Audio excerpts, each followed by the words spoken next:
ಅಯ್ಯ ಸವಿತಾ ಯಾಕೆ ಮನೆ ಕಂದಾಳ ಬೆಳಗ್ಗೆನ? ಸವಿತಾ ಸವಿತಾ ಏನಾತ? ಅಯ್ಯೋ ಮೈ ಎಷ್ಟು ಸುಡ್ತದಲ್ಲ ಯವ್ವ. ಅತ್ತಿಯರ ನೆಗಡಿ ಜೋರಾಗ್ಬಿಟ್ಟದ್ರಿ. ಚಳಿ ಜ್ವರ ಬರಕತ್ತಾವ ನೋಡ್ರಿ. ಅಲ್ಲ ಯವ್ವ ನಿಂಗೆ ಹೇಳ್ತೆ ಚಳಿ ಐತಿ 5 ಗಂಟೆಗೆ ಎದ್ಕಬೇಡ. ಈಗಾರ ಒಂದಿಟ್ಟು ಲೇಟಾಗಿ ಹೇಳು. ಈ ಹೆಂಗೂ ಹೊಲ್ದಾನ ಕೆಲಸ ಕಮ್ಮಿ ಆಗದೆ ಹೇಳಿದ್ರೆ ನನ್ನ ಮಾತು ಕೇಳಲ್ಲ ನೀನು. ಚಳಿ ಹೆಚ್ಚಾಗೈತಲ್ರಿ, ಅದ್ರಾಗ ಸ್ವಲ್ಪ ಮಳೆ ಬಿಡ್ತೈತಿ, ಅದಕ್ಕೆ ಏನೋ ವ್ಯತ್ಯಾಸ ಹಿಂಗಾಗೈತೆ ಬಿಡ್ರಿ. ಆತಾತ್ವಾ ನೀ ಎತ್ತೇಳ್ಬೇಡ, ನಾ ಸಾವಕಾಶ ಹಂಗಾರ ಕೆಲಸ ಮಾಡ್ಕತ್ತೆ. 1 ಲೋಟ ಬಿಸಿನೀರು ತಂದು ಕೊಡ್ತೇವೆ ಮೊದಲು. ಆಗ ಕುಡಿ ಹೇಳು. ಅತ್ತೇರ ನನಗೊಂದು ಗುಳಿಗೆ ತಂದು ಕೊಟ್ಟು ಬಿಡ್ರಿ, ನಾನು ಆಮೇಲೆ ಎದ್ದು ಕೆಲಸ ಮಾಡ್ತೆ. ನೀವು ಕಾಲು ನೋವು ಅಂತೀರಿ. ಆದರೆ ನೀರು ಕುಡಿ.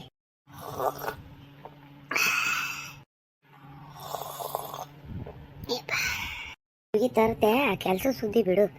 ಬೇಡ ಅಂದರೂ ಚಳಿಯಾಗ ಆ ಸೊಪ್ಪಿ ಬೆಳ್ಕೊಂಬರಕ್ಕೆ ಹೋಗೋದು, ಅದನ್ನು ಮಾಡೋದು ಇದನ್ನು ಮಾಡೋದು ಮಾಡ್ತೀನಿ. ಹೇಳಿದ್ರೆ ಕೇಳಲ್ಲ, ಮಾಡಲ್ಲ. ಅದಕ್ಕೆ ಅಲ್ಲಿ ಟೇಬಲ್ ಮೇಲೆ ಆ್ಯಕ್ಷನ್ ಕೋಲ್ಡ್ ಗುಳಿಗೆ ಐತೆ ನೋಡ್ರಿ, ಕೊಡ್ರಿ ಅದನ್ನು ತಗಂತೆ. ಕಡಿಮೆ ಆಗದಿದ್ರೆ ಮಧ್ಯಾಹ್ನದ ಜ್ವರದ ಗುಳಿಗೆ ತಂದು ಕೊಡ್ರಿ ಸ್ವಲ್ಪ. ಮಾವರಿಗೆ ಹೇಳ್ರಿ. ಹಂಗಲ್ಲಿ ಅಮೃತದಾರ ಐತೆ ನೋಡ್ರಿ. ಆಯ್ತು ಕೊಡ್ತೆ. ತುಂಬ ಹೊತ್ಕೊಂಡು ಮಲಗು. ಒಂದು ಗಂಜಿ ಏನಾರು ಮಾಡಿಕೊಡ್ತೆ. ಅಮೃತ ಅಂಚಿನ ಅಮೃತದಾರನ? ಅಮೃತದಾರ ಅದು ಆಯುರ್ವೇದಿಕ್ ರೀ, ಆರಾಮಾಗುತ್ತೆ ತಲೆನೋವು ಗಿಲೆನೋವು. ಅದಕ್ಕೆ ಅದನ್ನು ತರ್ಸೇನ್ರಿ.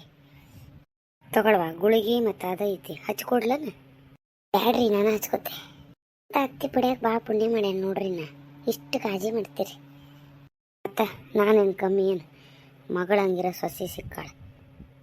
ನಾನು ಪುಣ್ಯ ಮಾಡಿಲ್ಲನ? ಗುಳಿಗೆ ತಗೋ ನೋಡು. ನೀರು ತರೋದು ಬಿಟ್ಟು ಬರೀ ಗುಳಿಗೆ ಕೊಟ್ಟೆ. ಆಯ್ತು ರೀ ಅತ್ತಿ, ತಗೋತಿ. ಗೊತ್ತಿಲ್ಲ ನಾ ಗುಳಿಗೆ ನುಂಗಾಕ ನೀ ಹೆದರ್ತಿ ಅಂತ. ನಾನು ಇದ್ರಿಗೆ ತಗ ಮತ್ತು ಎಲ್ಲಾರ ಒಗದಿ ಮರೈತಿ ನೋಡಿ. ಈಗ ಮನೆಗೆ ಆರಾಮ್.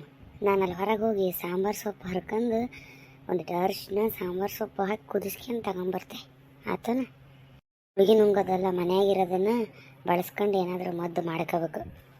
ರೀತಿ ಯಪ್ಪ ದೇವರೇ, ಈ ಚಳಿಗಾಲ ಯಾವಾಗ ಹೋಗುತ್ತೆ ಏನು? ಕೆಲಸ ಮಾಡೋಕ್ಕಾಗ್ತಿಲ್ಲ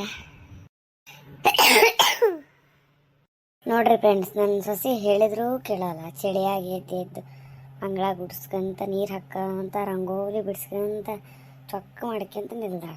ಮತ್ತು ಬೆಳಗ್ಗೆನ ಸೊಪ್ಪಿ ರೌದಿ ಬೆಳ್ಕೊಂಬರಕ್ಕೆ ಹೋಗಾಳ.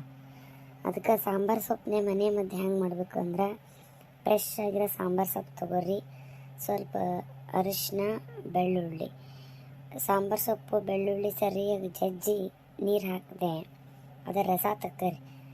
ರಸ ತಕ್ಕಂಡು ಒಲೆ ಮೇಲೆ ಒಂದು ಒಗ್ಗರಣೆ ಸೌಟಿಟ್ಟು ಏನು ಮಾಡ್ರಿ ಅಂದ್ರೆ, ಆ ರಸ ಹಾಕಿ ಅರಿಶಿನ ಹಾಕಿ ಸ್ವಲ್ಪ ಹೊತ್ತು ಕುದಿಸ್ರಿ. ಅದು ಬಿಸಿ ಇರ್ತದಂಗೆ ಒಂದು ದಿನಕ್ಕೆ 3 ಸರಿ ಒಂದೊಂದು ಸಣ್ಣ ಚಮಚದಷ್ಟು ಕುಡೀರಿ. ಕಫ ಮತ್ತು ಕೆಮ್ಮು ಬೇಗ ಕಮ್ಮಿ ಆಕತಿ. ಎಲ್ಲ ಹಾಕಿ ಕುಟ್ಕೊಂಡ್ರಿ. ಎಲ್ಲಿಟ್ಟೆ? ನನಗೊಂದು ಮರು ಅಡುಗೆ ಮನೆ ಎಲ್ಲ ಹಾಕಿ ಸಂಭಾಳಿಸ್ತಾಳ. ಯಾವಾಗಾರ ಒಮ್ಮೆ ಹಿಂಗೆ ಹಿಡ್ತಿ ಬಿಡ್ತಿ ಆಗಿಬಿಡ್ತೈತಿ. ಹಿಂಗೆ ನೋಡಿರಿ, ಸ್ವಲ್ಪ ಬಿಸಿ ಮಾಡಿರಿ ಸಾಕ್ರಿ. ಇದ್ರಾಗ ಸಾರು ಮಾಡ್ಬೋದು. ಸಾಂಬಾರು ಸೊಪ್ಪನ್ನು ನೀವು ಎಣ್ಣೆಯಲ್ಲಿ ಸ್ವಲ್ಪ ಫ್ರೈ ಮಾಡ್ಕೊಂಡು ಒಂದು 4 ಜೀರಿಗೆ ಮೆಣಸಿನ್ಕಾಳು ಹಾಕೊಂಡು ರುಬ್ಬಿ ಎಷ್ಟು ಬೇಕಷ್ಟು ತಾಳ ಮಾಡ್ಕೊಂಡು ಒಂದು ಒಗ್ಗರಣೆ ಕೊಟ್ರೆ ಕುಡಿಯೋಕೆ ಸಾರು ಆಕತ್ರಿ. ಅನ್ನಕ್ಕೂ ಊಟ ಮಾಡ್ಬೋದು. ಇದ್ರ ಚಟ್ನಿನೂ ಭಾಳ ಚಲೋ ಆಕತಿ. ಇದು ಭಾಳ ಆರೋಗ್ಯಕರವಾಗಿರ್ತಕ್ಕಂಥದ್ದು.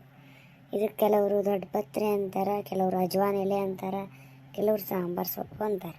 ನೀವೇನಂತೀರಿ? ಕಮೆಂಟ್ ಮಾಡಿರಿ. ಸವಿತಾ ಬಾರವ ಇಲ್ಲಿ. ಹಂಗೆ ಒಟ್ಟು ಬೆಂಕಿ ಕಾಯಿಸ್ಕೊಂಡು ಇದನ್ನು ಕುಡಿದು ಹೋಗು. ಅಯ್ಯಪ್ಪ ಅತ್ತೇರ, ಯಾರಿಗೂ ಇಂಥದ್ದು ಚಳಿ ಗಿಳಿ ಬರಬಾರ್ದ್ರಿ. ಆರಾಮಿದ್ದು ಬೇಕಾದೊಟ್ಟು ಕೆಲಸ ಮಾಡಿ ಬೇಕಾದೊಟ್ಟು ಉಂಡು ಇರೋದು ಚಲೋ. ಹಿರಿಯಾರೇ ಬೇಕು ಮುದ್ರಕಂದು ಕುಂದ್ರದು. ಮನುಷ್ಯರಿಗೆ ಬರದ ಮರಕ್ಕೆ ಬರೋಕವನ ರೋಗ. ನೀನು ಒಳ್ಳೆ ಸಣ್ಣ ಪುಟ್ಟಕಲ್ಲ. ಇದು ಕುಡಿ. ಅರಿಶಿನೂ ಆ್ಯಂಟಿಬಯೋಟಿಕ್ ರೀ, ಭಾಳ ಚಲೋ. ಅರಿಶಿನ ಹಾಲು ಮಾಡಿಕೊಟ್ರು ಚಲೋನ ನೆಗಡಿ ಆದಾಗ. ಅದನ್ನು ಮಧ್ಯಾಹ್ನ ಮಾಡಿಕೊಡ್ತೇನೆ ನನ್ನ ಸೊಸೆಗೆ. ಬೆಂಕಿ ಕಾಸುವ ಒಂದು ಸ್ವಲ್ಪ. ಅವನೊಂದು ಎಲ್ಲ ಇಲ್ಲೇ ಅನುವಿಲ್ದು ಮನೆಯಾಗ ಅಡಿಯನ್ ತುರ್ಕಿದ್ರು ಅನ್ನಂಗೆ. ಅತ್ತೆ ಇವತ್ತೆಲ್ಲ ಕೆಲಸ ನಿಮಗೆ ಆಗ್ತೀರಿ ಪಾಪ. ಮಧ್ಯಾಹ್ನ ಅಂದ್ರೆ ಕಮ್ಮಿ ಆಗುತ್ತಾನ. ನಾ ಬಾಕಿ ಕೆಲಸ ಮಾಡ್ಕತ್ತೆ ನೀವು ಸಾವಕಾಶ ಏನಾರ ಒಂದು ಸಾರು ಅನ್ನ ಮಾಡಿಡ್ರಿ. ಅದ್ರ ಸುದ್ದಿ ನೀ ಬಿಡವ, ನೀ ಆರಾಮ್ ತಕ. ನಾನೈತಲ್ಲ ಟೊಮೆಟೊ ಸಾರು ಅನ್ನ ಮಾಡಿ ಇಡ್ತೆ ಅಂತ. ನೋಡ್ರಿ ಫ್ರೆಂಡ್ಸ್, ನೆಗಡಿ ಆದಾಗ ಮನೆ ಮದ್ದು ಏನು ಮಾಡ್ಬೇಕು ಅನ್ನೋದು ನಮ್ಮ ಅತ್ತೆ ಹೇಳ್ಕೊಟ್ರು. ಅದು ನಿಮ್ಗೆ ಇಷ್ಟ ಆದ್ರೆ ನಮ್ಮ ವಿಡಿಯೋ ಲೈಕ್ ಮಾಡಿರಿ, ಶೇರ್ ಮಾಡಿರಿ. ಹಂಗೆ ಏನಾದರೂ ತಪ್ಪಿದ್ರೆ ದಯವಿಟ್ಟು ಹೇಳ್ರಿ, ತಿದ್ಕೋತೀವಿ. ಸಪೋರ್ಟ್ ಮಾಡಿರಿ. ಎಲ್ರಿಗೂ ಧನ್ಯವಾದಗಳು. ನಮ್ಮ ವಿಡಿಯೋ ನೋಡಿದವ್ರಿಗೆ, ನೋಡಕತ್ತಿರೋರಿಗೆ, ಲೈಕ್ ಶೇರ್ ಮಾಡೋರಿಗೆ, ಕಮೆಂಟ್ ಮಾಡೋರಿಗೆ, ಸಬ್ಸ್ಕ್ರೈಬ್ ಮಾಡೋರಿಗೆ.